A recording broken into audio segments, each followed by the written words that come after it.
Привет, катаны! Сегодня мы поговорим с вами о японщине. Так у нас характеризуют проекты, сделанные в Японии, но не ориентированные на западные стандарты. Такие, которым японским разработчикам было бы не стыдно показать у себя на родине. Все привыкли думать, что подобные игры рассчитаны на специфическую аудиторию геймеров-извращенцев. Однако это не так. Давайте откинем предвзятость, ведь именно она мешает нам открыть для себя целый пласт отличных историй, механик и персонажей. Но, к слову, даже те самые проекты для извращенцев японцы делают на удивление хорошо. Поэтому, если вы из этих, то у японцев есть немало товаров для вас на DLSI. Но если что, Khajiit не при делах.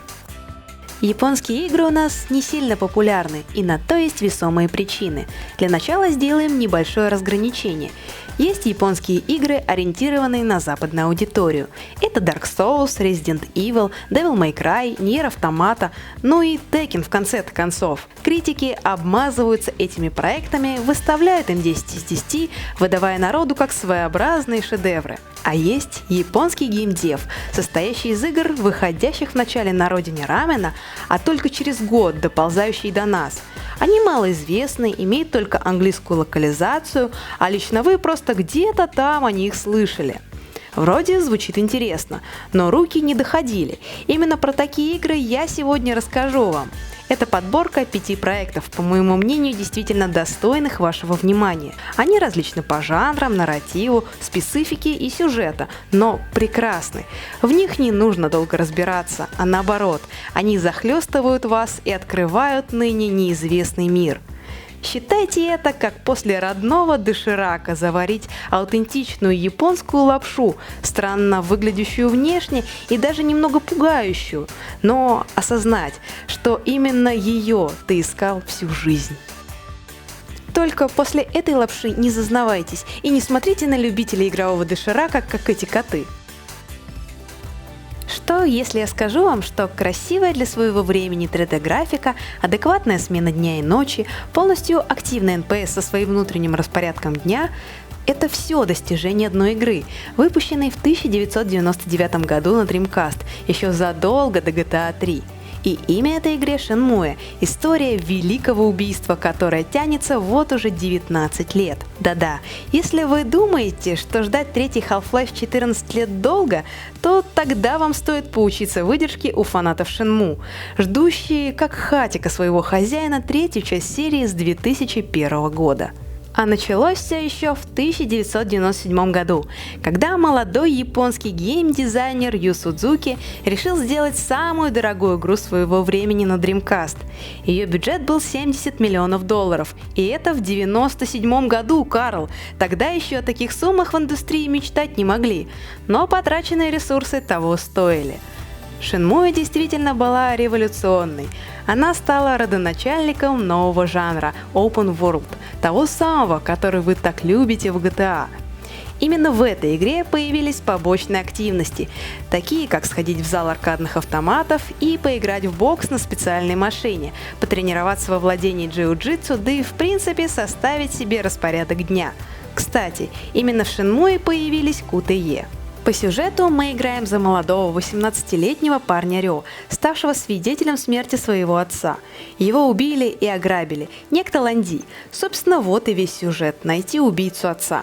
Звучит просто, но на деле нам предстоит провести свое расследование. В буквальном смысле свое, ведь игра пинает под жопу в открытый мир, и сам думай, как проходить. Вам предстоит по маленьким зацепкам, деталям, записанных в записную книжку, двигаться по сюжету, общаться с людьми, узнавать у них информацию и углубляться в живой мир. Вы можете говорить буквально с каждым NPS, и он всегда будет отвечать по-разному. Однако у них есть свой распорядок дня, под который нужно подстроиться. Назначили встречу на 6 вечера? Вот и жди. И так мы маленькими шагами двигаемся по сюжету, ввязываясь в драки, работаем в порту, выполняем локальные мини-квесты. Shenmue – это ламповая детективная история с упором на рукопашный бой. В первой игре мы будем бороздить улицы глубинки Якосука, а во второй перенесемся на шумные улицы Гонконга. И знаете, если в «Однажды в Голливуде» Тарантино прекрасно передана атмосфера 60-х, то от Шинму веет Японией 80-х. Всеми вот этими аниме по типу «Легенда об ангеле», «Доходный дом Икоку» и «Капризы апельсиновой улицы». Герой и правда ведет себя как перекачанный галоперидолом слоупок, однако его добродушная тормознутость, наоборот, придает ему шарма. Главное, что в прошлом году вышел ремастер первых двух частей в Steam, а уже в ноябре выйдет долгожданная третья часть от тех же создателей. Так что быстро идите знакомиться с классикой, пока еще есть время. Чё вообще за персона? Задаются вопросом сотни людей на постсоветском пространстве. Как-то про нее все пишут, говорят, вон даже аниме снимают. Да только хрен поймешь, что это за зверь такой. А на деле одна из самых стильных игр нашего времени. Началось все еще в прошлом веке, когда компания Atlus выпустила консольный RPG Megami Tensei, основанный на серии романов Digital Devil Story. Как правило, они сконцентрировались на борьбе с дьявольским отродьем и распространилась сугубо в Японии. В центре истории были школьники, сражающиеся против демонов. Для борьбы с ними они могли призвать себе на помощь своего внутреннего духа персону. В один момент для грязных казуалов Запада, то есть нас, было выпущено ответвление персона. Первые две игры – это комплексные пошаговые RPG, которые истинные фанаты считают каноном. При этом только благодаря третьей части серии часть стала такой, какой ее знают по всему миру, игрой с элементами повседневности в геймплее. Ее можно назвать симулятором школотрона-мракоборца, а геймплей разделить на две части. Повседневная жизнь японского школьника, который ходит в кружки, на уроки, подработку или свидания, а ночью он становится героем и при помощи своей персоны сражается со злом вместе с командой. Все части игры объединяет общая вселенная, но каждая новая игра рассказывает разные полноценные истории о подростках, поэтому начинать играть можно с любой части. По классике серии мы берем под контроль подростка в новой школе. В ней он знакомится с друзьями, которые позже будут в его команде. В один момент главный герой и его кореша попадают в бархатную комнату, где встречают ее хозяина Игоря. Он рассказывает им об их силе и персоне, воплощении души и разума, принимающее форму демона, древнего бога или другого мистического существа. На самом деле вся серия Persona всецело базируется на философии Карла Юнга. В игре постоянно проскакивают темы самоопределения, поиска в себя как личности, принятия своей сексуальности и осознания природы зла и добра. Ведь персона – это и есть душа человека, скрывающаяся за его оболочкой. Поэтому в следующий раз можете похвастаться перед мамой, что вы вообще-то не в игрульки задрачиваете, а философию и психологию 20 века изучаете. Уверена, она возьмется за сердце и нежно ахнет со сознанием, что вырастила нормального человека. Бой в игре реализован по классическим канонам японских пошаговых РПГ. Противостоять мы будем теням, черным воплощением человеческой души. Свою персону можно прокачать или менять для грамотного ведения боя, но при этом, если душа просит, можно забить на геройство и целую неделю ходить в школу и тусить. Зато за это время вы очень привыкнете к своему герою. Увы, у нас эта серия до сих пор не прижилась, не только по причине консольной эксклюзивности, но и в силу того, что у нее нет русского перевода. Но с другой стороны, она доступна на английском, и это всяко лучше, чем оригинальная на японском. Локализация – это главная беда японских игр. На русский их переводят только по большим праздникам, а английский часто бывает довольно своеобразный. А вот озвучка японцами на английский – это отдельный сорт извращенства, и я это не в хорошем смысле.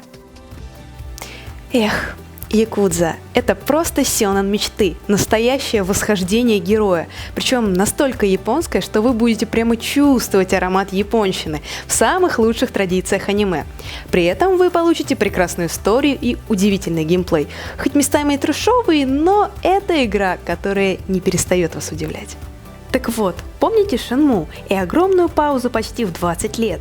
Дело в том, что из-за долгой разработки игра вышла недешевой и коммерчески провальной.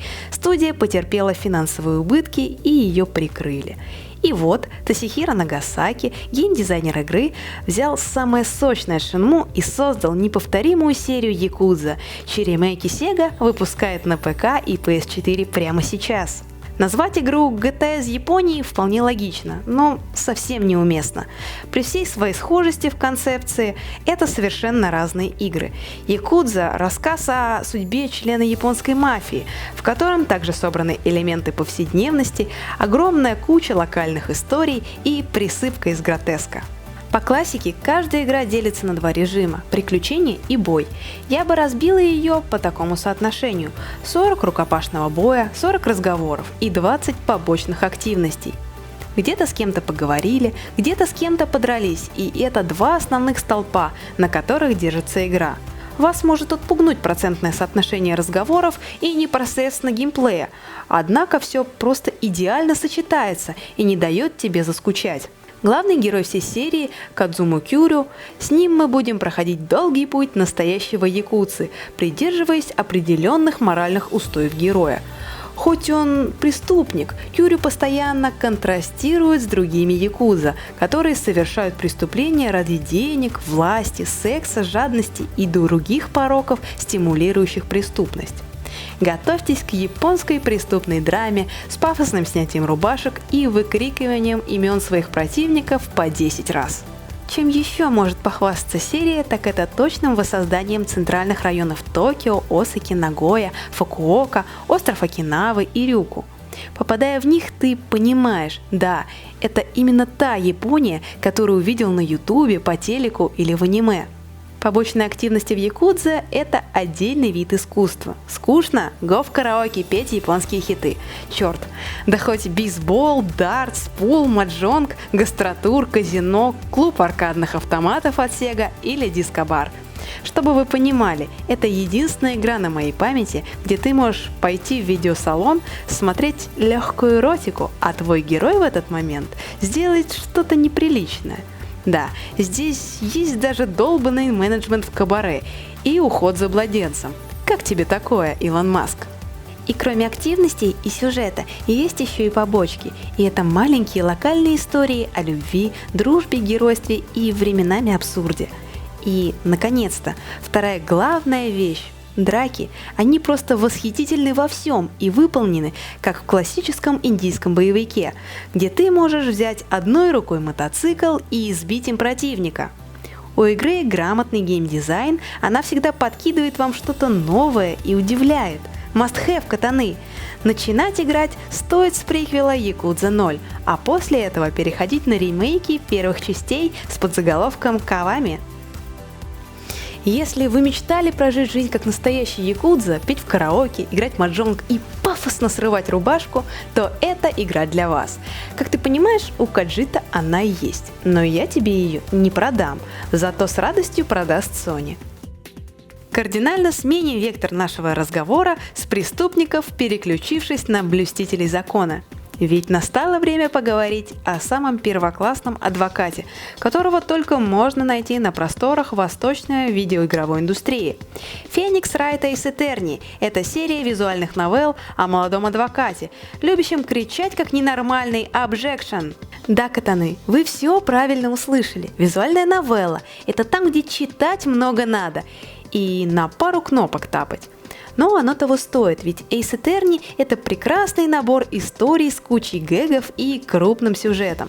К слову, голосуйте в сообществе, стоит ли мне сделать для вас топ лучших визуальных новелл и в принципе рассказать про них. В роли Феникса Райта, молодого 24-летнего адвоката, мы будем защищать подсудимых в зале суда, противостоять мерзким и закомплексованным прокурорам с синдромом маленького диктатора.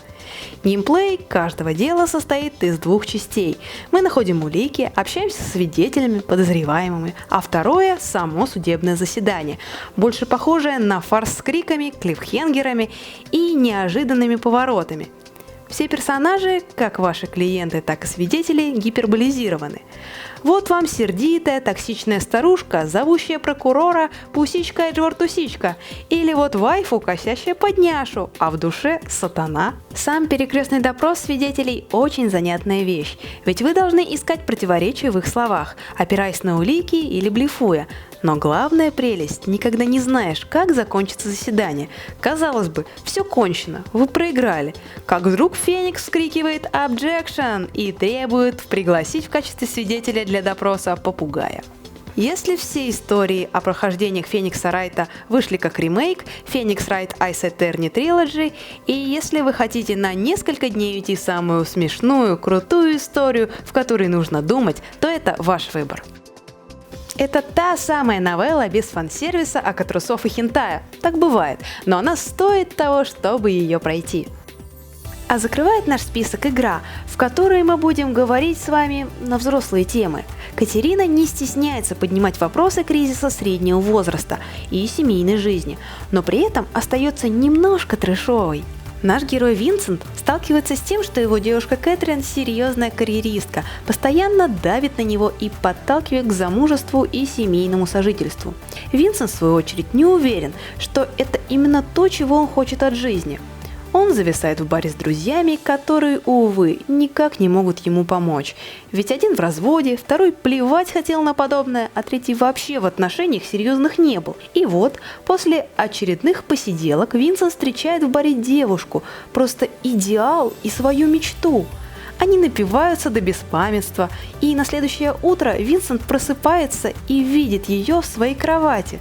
Что же ему делать? Кроме того, каждую ночь Винсент видит кошмар, как он взбирается вверх по блокам, и если он остановится, то умрет. После каждого удачного подъема он оказывается в храме, где собралось много антропоморфных баранов, занимающихся тем же, чем и он. Смешно, но хоть наш герой-любовник видит себя человеком, другие видят его точно таким же бараном. Да, я не обдолбалась и действительно говорю вам это на полном серьезе. Игру можно проходить двумя путями, делая выборы. Они отображаются в разговорах с Кэтрин и исповедях в кошмарных снах. Либо правильные, либо честные. Отвечать так, как вы считаете нужным, и сами бы ответили. Это приведет к одной из 8 концовок в этой сложной ситуации про измену, кризисы детей, семью, отрочество и потраченные впустую годы жизни. Ну и головой подумать можете заодно, ведь это головоломка. Также хочу выделить бар, где происходит действие игры. Он настолько ламповый и атмосферный, что его стоит открыть в реальной жизни. Вот такие вот жемчужины японского геймдева Khajiit нашел для вас. Пишите в комментариях, каково ваше отношение к японским играм и стоит ли мне углубиться еще в пучину этой темы. И, конечно же, ставьте лайк, подписывайтесь и бейте лапкой в колокольчик, чтобы не пропустить ни одного видео со мной. Для Khajiit это правда важно.